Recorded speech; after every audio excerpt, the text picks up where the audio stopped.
Good afternoon and welcome to the National Museum of the United States Air Force. Let me set the stage for you as why we are here today. The National Museum of the United States Air Force broke ground for the fourth building on 3 June 2014, then opened the doors to the public on 8 June 2016. During this 2-year period, many efforts were made by the construction team to meet the requirements to produce a LEED certified building.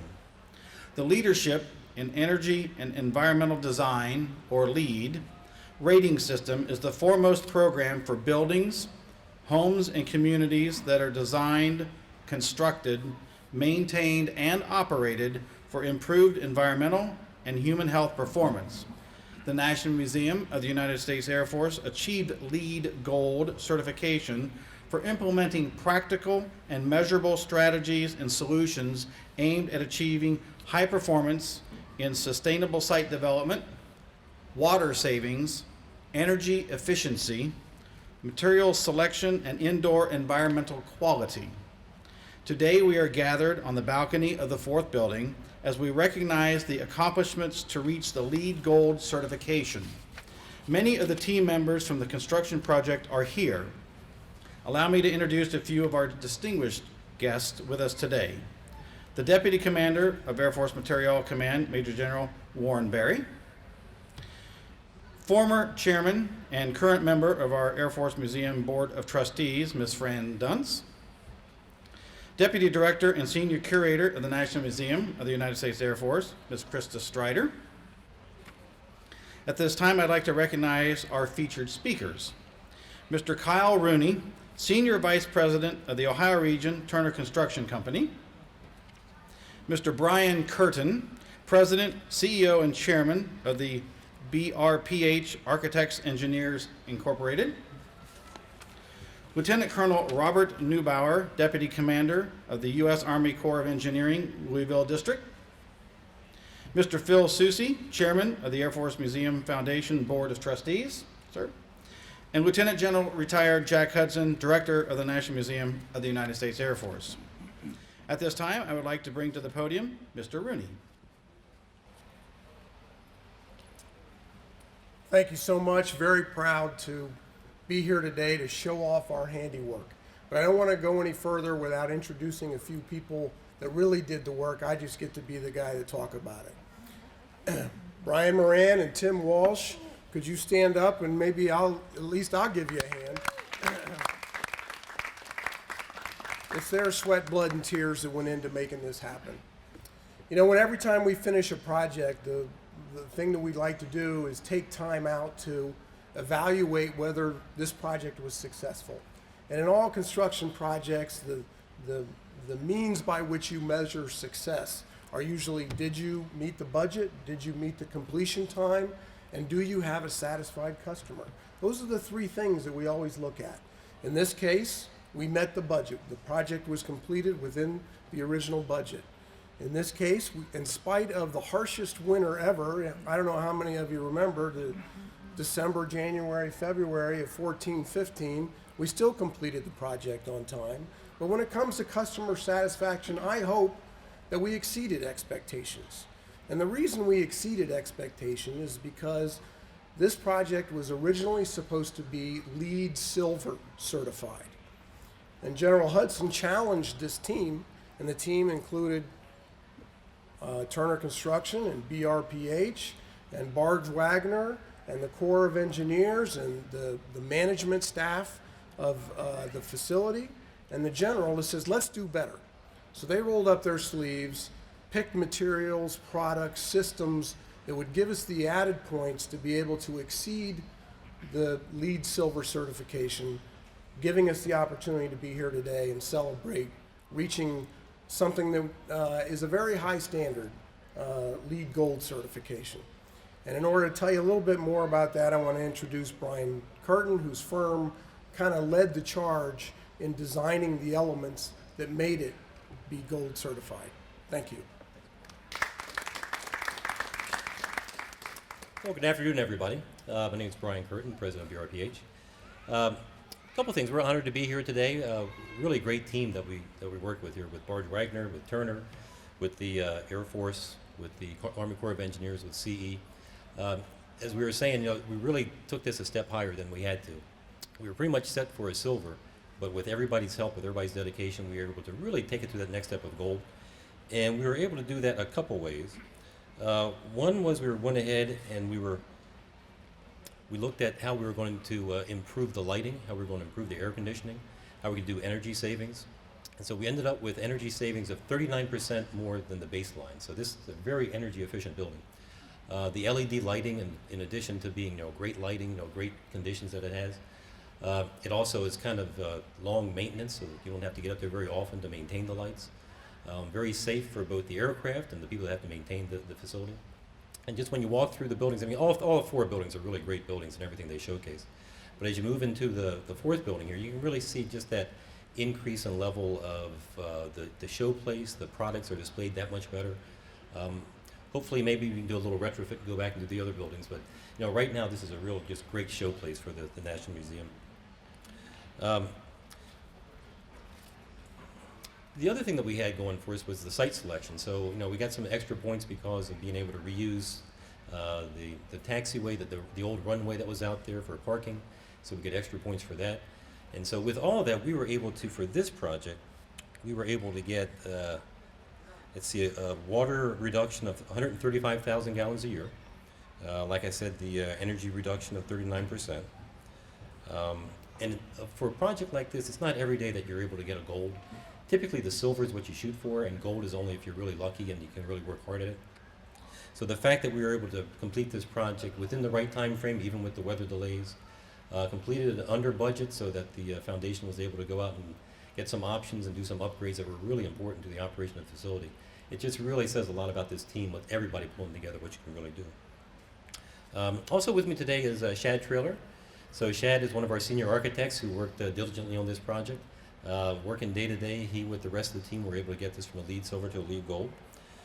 Very difficult to do.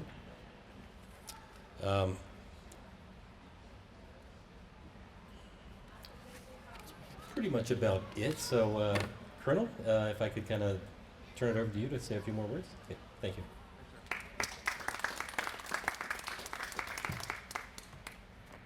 Good afternoon, ladies and gentlemen.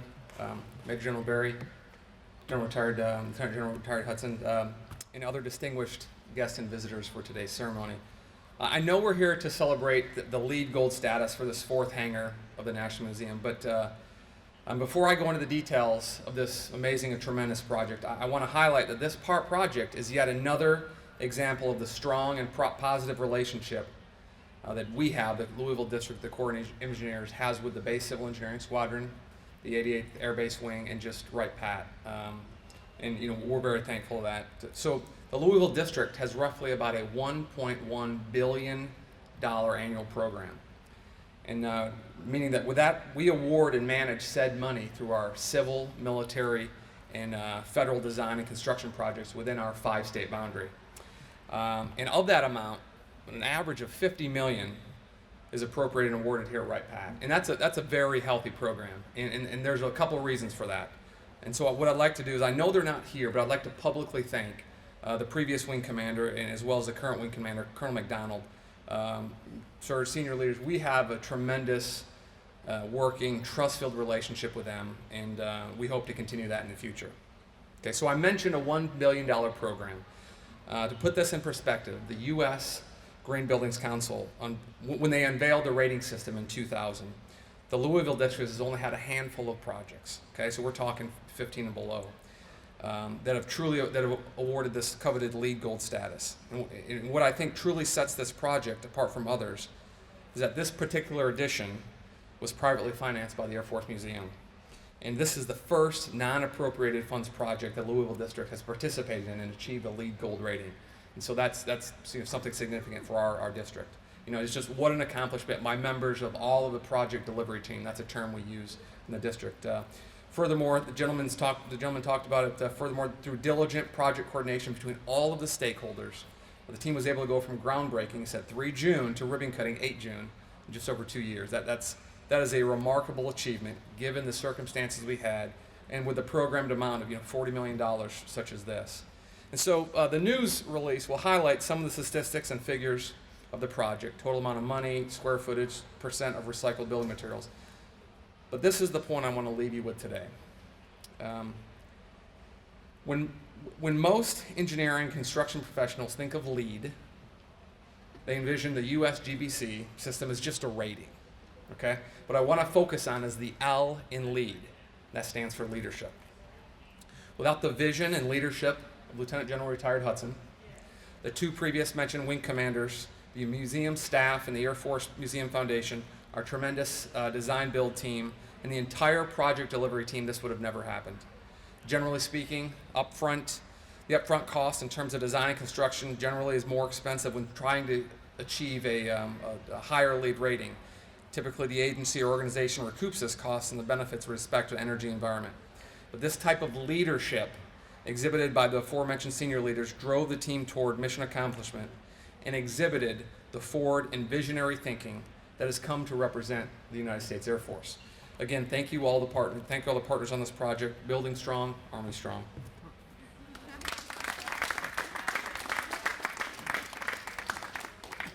Thank you, Mr. Rooney, Mr. Curtin, Colonel Neubauer. Thank you. At this time, I would like to ask to the podium Mr. Susi.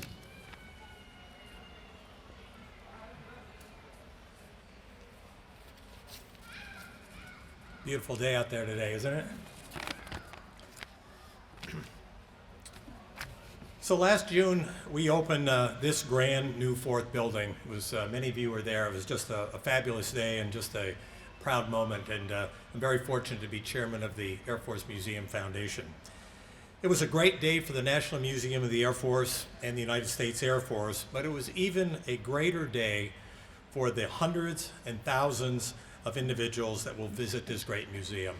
And already there's been over 1 million people that have visited this museum since the fourth building opened. These visitors include many Air Force and military veterans, as well as those currently serving this great country. What they experience here, and only at the National Museum of the Air Force, is that the story of their service is being honored and preserved forever. Forever. Each and every past or current Air Force service member that enters through these doors knows that the institution which they served cares about what they did. It's here. We're showcasing it. Just walk around any of these hangars here and hear the words that you hear our visitors state. And they go something like this. I maintain these aircraft. I help design this satellite system. I was a security police officer guarding this aircraft. I was a part of the program that did this, and that. And thousands of other stories are remembered here as our visitors come to see the National Museum of the Air Force. Not only are we honoring every airman's story, but we're also inspiring future generations through the museum's educational and STEM programs. And the fourth building allows us to take that one step further than what already existed here previously. So far this year, in the past 6 months, there have been, this is January through June, there have been 164,000 educational encounters. Children primarily interacting with the museum in some educational program, some format. And this all occurred via the museum's educational programs. And this brand new fourth building gives us 2 new STEM learning nodes to be able to do that, both designed with high-tech multimedia classrooms that deliver these programs.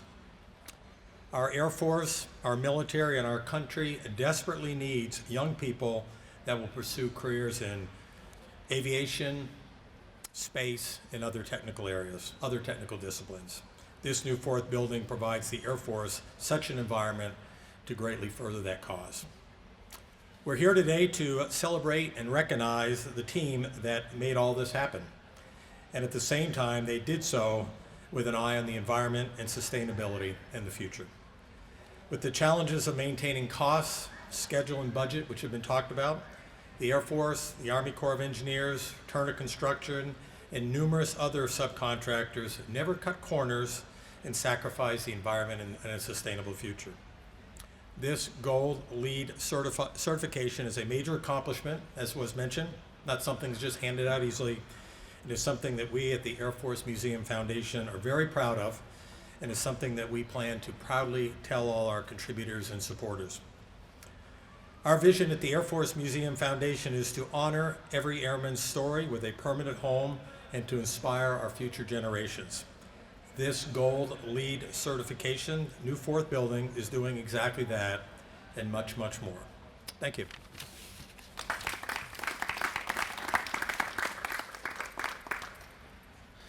Thank you, Mr. Susi. Please help me welcome Lieutenant General Hudson, the Director of the Museum.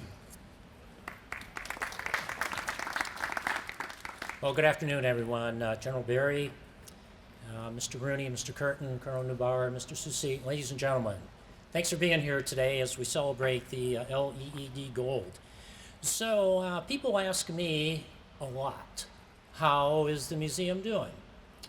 So there's a couple of numbers I tell them, and they go like this. Well, first off, I tell them we're doing great. So since the 8th of June of last year, Phil alluded to this, we've had about 1.13 million people visit the museum. That's really good. It's a very strong number. And so the educational encounters, one person to one of our educational activities, and it's usually a young person, is one encounter. So this year we will set an all-time record for educational encounters. It will break last year's all-time record, which broke the previous one by 25%.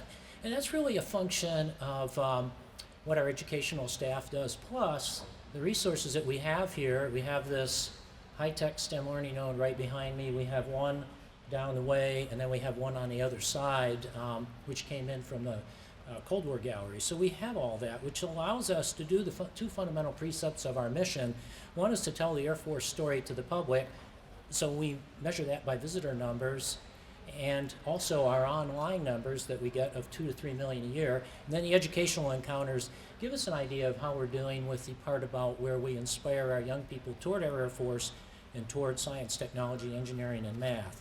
So as previously talked about, and I'm kind of tying together the threads here of what has been said, but the great teamwork by all involved, from Turner Construction Company, BRPH, Barge Wagner, and the other subs, to Turner, the Army Corps of Engineers, our Air Force Museum Foundation, our museum staff, headquarters AFMC, which worked the money, and 88th Air Base Wing Civil Engineering, which had a big part in all this. The great teamwork allowed all this to happen. Now, our foundation did so well on generating funds. Now, the building here, 100% paid for by Air Force Museum Foundation funds. 94% of this whole complex paid for by Air Force Museum Foundation funds. We had enough to get the LED lights here and additional insulation for the ceiling, which contributed to the LEED Gold rating. So in weapon system development, there's normally a key performance parameter or a fundamental requirement that has something to do with sustainability. Could be cost per flying hour, maintenance hours per flying hour, or some other measure. Well, for the building here, as we did what we could do to lower the sustainment costs, we really helped fulfill what really was a key performance parameter of keeping the long-term support cost as low as we could possibly get it. With the LED lights, and the other features mentioned, the help from the extra insulation above and beyond code. So for our United States Air Force, really the return on investment for the LED lights and the insulation was basically infinite, because these were foundation dollars that went into that, which yield huge long-term savings for our United States Air Force. So when I look back on everything that was done for the building to allow us to do an on-schedule and really an under-budget project, because when you look at the cost of the prime contract plus the set-aside for engineering changes plus the set-aside for core labor and TDY, we ended up underneath that. And so a great accomplishment by the folks who did the hard grunt work to take care of all this, to generate a LEED Gold. I'm just so proud of the combined team for everything that was done to make this possible, and it's paid off. I mean, it's a strong day down here. You saw people. You had to kind of part the waves coming through the building today, coming in. That's a good sign. That is why we are here. So well done to all, and you know, as I look back on everything that was done over the years to make the building not just possible, but to do it with class, with great leadership, and to get LEED Gold. I mean, I'm just so proud of the team for all that was done for our Air Force and our nation. Thank you.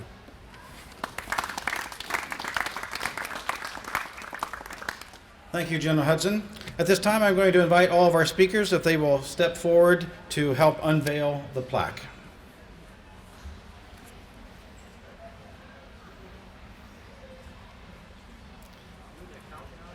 On your cue, sir.